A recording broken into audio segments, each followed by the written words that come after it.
Son las 5:34 de la madrugada en Terranova, Canadá, cuando el vuelo 1285 de Arrow toma tierra en condiciones de oscuridad previa al amanecer. El día es frío. La nieve se ha hecho presente de manera ocasional durante la noche y hay cielos nublados desde los 700 pies hasta los 4000. Los 248 pasajeros del vuelo 1285 vienen dormidos. Ahora tendrán una hora libre para estirarse y comprar algunos souvenirs en el aeropuerto, mientras la tripulación carga combustible en la aeronave y se prepara para realizar el último tramo de este largo vuelo.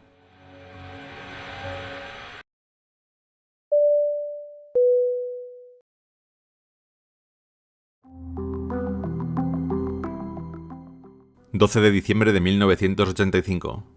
Aeropuerto Internacional de Gander, Canadá. Son las 6:20 de la mañana, cuando el vuelo 1285 de Arrow termina de cargar el combustible que necesitan para reanudar su viaje y llegar hasta su destino final en Kentucky, Estados Unidos.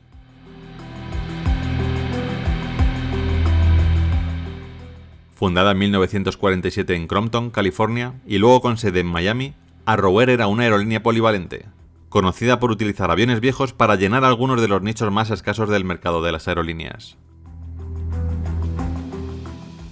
En octubre de 1985, Arrow firmó un contrato con el Departamento de Defensa para transportar tropas hacia y desde bases en la península del Sinaí, en Egipto, cuyo objetivo era imponer la paz entre Egipto e Israel tras los acuerdos de Camp David de 1978.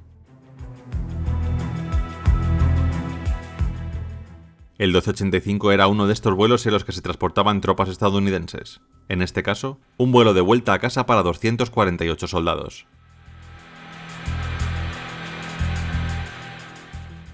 La unidad relevada era la famosa División 101 aerotransportada del Ejército de los Estados Unidos, apodada Screaming Eagles, cuyo papel central en la invasión del Día D, la Batalla de las Ardenas y otros enfrentamientos importantes la han convertido en una de las unidades más importantes y famosas de las Fuerzas Armadas de Estados Unidos.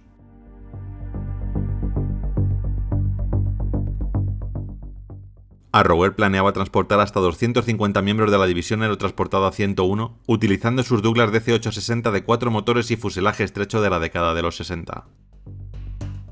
Aviones que no eran capaces de volar sin escalas desde Egipto a Estados Unidos, lo que requería una serie compleja de escalas y cambios de tripulación. Los tramos serían de El Cairo a Colonia, en Alemania, de ahí hasta Gander en Terranova, Canadá, y por último la llegada a casa, en Fort Campbell, Kentucky, Estados Unidos. Inicialmente se suponía que el viaje embarcaría a 250 soldados, pero a uno de ellos se le reprogramó a otro vuelo y a otro se le negó el embarque en El Cairo después de perder su pasaporte, por lo que el total final fue de 248.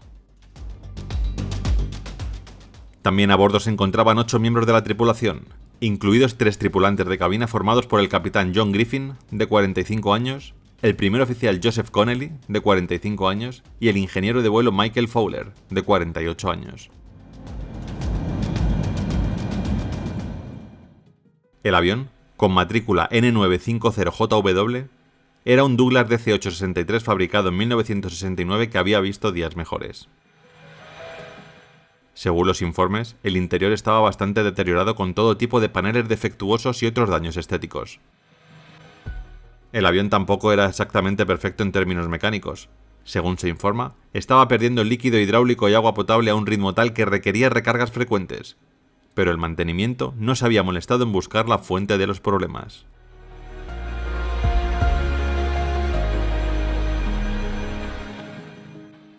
A las 6:30, el copiloto revisa el exterior del avión para comprobar si se ha acumulado hielo en las alas.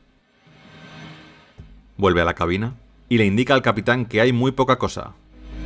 Llevan tan solo una hora en Gander, así que el hielo no podía ser abundante pese a la ligera llovizna helada que caía en esos momentos. A su vez, el ingeniero y el capitán terminan de realizar los cálculos de peso. Parece que todo está listo para despegar y por fin salir hacia suelo norteamericano.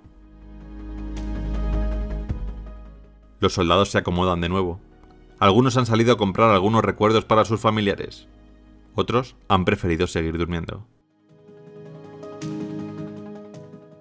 Algunos de ellos vuelven con unas camisetas con el mensaje «Yo sobreviví a Gander».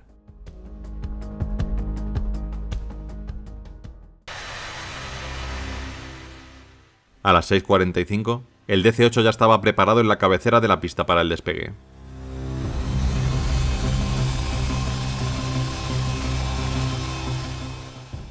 Comenzaron a acelerar. Los cálculos de peso situaban la velocidad de despegue en 144 nudos.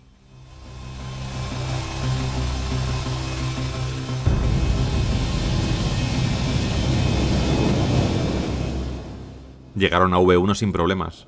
Acto seguido, la velocidad de rotación.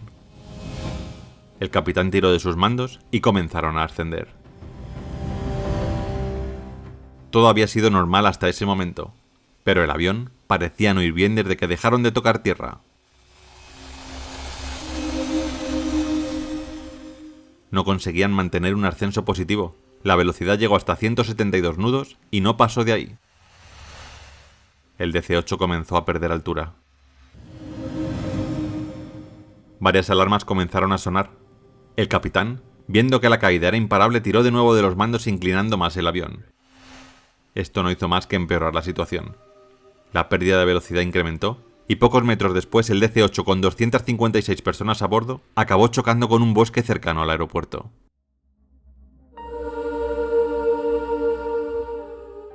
Enseguida, una de las alas se partió al golpear con un árbol, lo que hizo que el avión se convirtiera en una bola de fuego de la que nadie pudo escapar.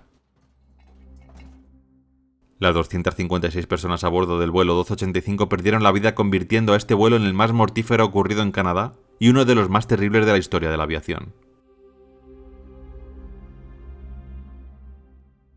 Rápidamente los servicios de emergencia del aeropuerto salieron en busca de algún superviviente, pero al llegar allí, solo encontraron un amasijo de hierros calcinado por el fuego. Algunos testigos afirmaron que el avión, mientras caía, desprendía fuego de su parte inferior del fuselaje. Al día siguiente del accidente, mientras que las autoridades comenzaban la investigación para esclarecer las causas, la Yihad Islámica, un grupo extremista musulmán chiita, afirmó que ellos habían derribado el avión para demostrar que podían hacer caer un avión cargado de americanos en cualquier lugar del mundo.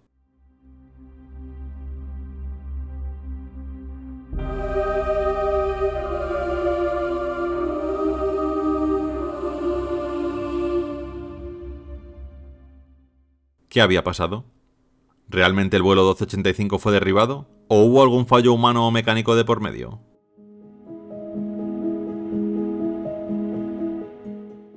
Nueve miembros de la Junta de Seguridad de Aviación canadiense se hicieron cargo de la investigación. Mientras tanto, el Pentágono emitía un comunicado en el que se indicaba que se rechazaba la reivindicación de autoría del accidente por parte de la Yihad Islámica.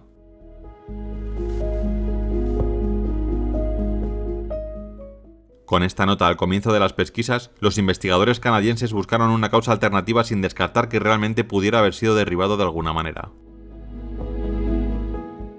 Tras varios días de estudio de las piezas encontradas, la Junta de Seguridad canadiense se dividió en dos de la forma más enfrentada posible.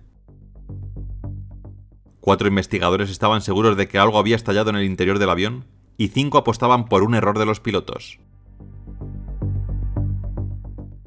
Las cajas negras, muy antiguas, casi inservibles por los pocos datos que grabaron, no aportaron luz alguna en esta investigación.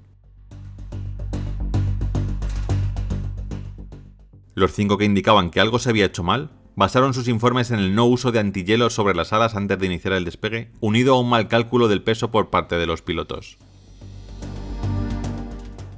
Según estas 5 personas, las alas tenían una fina capa de hielo que podía haber sido un gran problema para la elevación de la aeronave, sobre todo si lo unían con un fallo de cálculo del peso, lo que habría hecho que el avión se elevase a una velocidad muy baja para lo que realmente requería.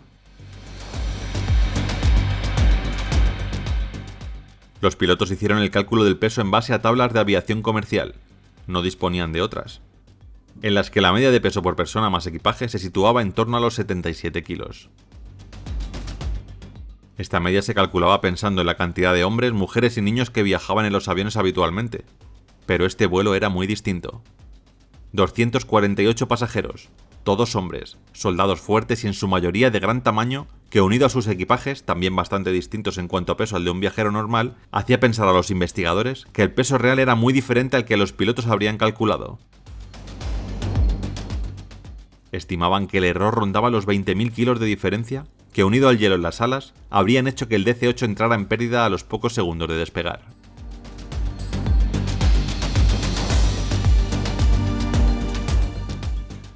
Esta teoría era bastante sólida. Pero los otros 4 investigadores se decantaron por la del atentado. Algunas zonas del fuselaje tenían agujeros en los que los hierros eran expulsados hacia afuera, como si algo hubiera estallado desde dentro. Esto, unido a la llamada reivindicativa de la yihad islámica y el relato de los testigos que vieron fuego en la zona baja del fuselaje antes del choque final, también les daba su punto de credibilidad. Aunque tenían un dato en su contra. Después de varias pruebas, no se encontraron restos de explosivos en ninguna zona del fuselaje.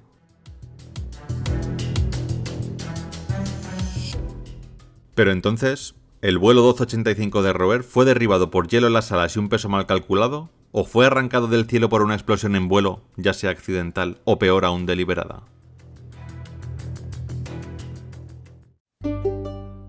La Junta de Seguridad de Aviación canadiense jamás se pondría de acuerdo.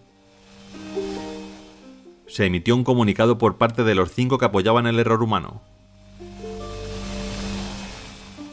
La Junta de Seguridad de Aviación canadiense no pudo determinar la secuencia exacta de los hechos que condujeron a este accidente. Sin embargo, la Junta cree que el peso de la evidencia apoya la conclusión de que poco después del despegue, el avión experimentó un aumento de arrastre y reducción de ascenso que resultó en una pérdida de sustentación a baja altura desde la cual no fue posible la recuperación. La causa más probable de pérdida que se determinó fue la contaminación de hielo en la superficie de las alas.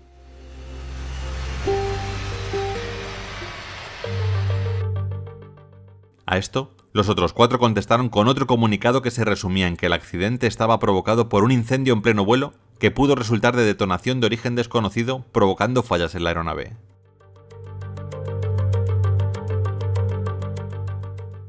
Lamentablemente, la única pieza que podía demostrar cuál era la causa más probable del accidente era la grabadora de voz de cabina, que estaba deteriorada y no grabó nada. Mientras que la grabadora de datos de vuelo era un modelo antiguo que registraba 4 parámetros en una cinta de acero inoxidable. Estos dispositivos serían sustituidos unas semanas después por Arrower.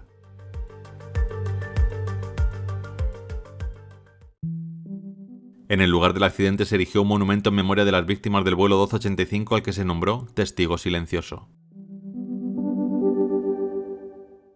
En Fort Campbell fue erigido un monumento en memoria de los 248 soldados de la 101 División Aerotransportada del Ejército de los Estados Unidos, y cerca de allí también se creó un parque memorial, en Hopkinsville, Kentucky.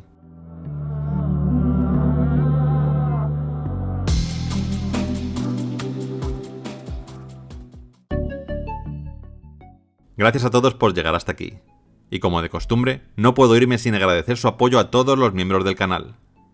Los nuevos miembros de esta semana son Erika Bermúdez, Noemí Domenech, Sonia Nistal Alonso, Cristóbal Pérez López y Milo García.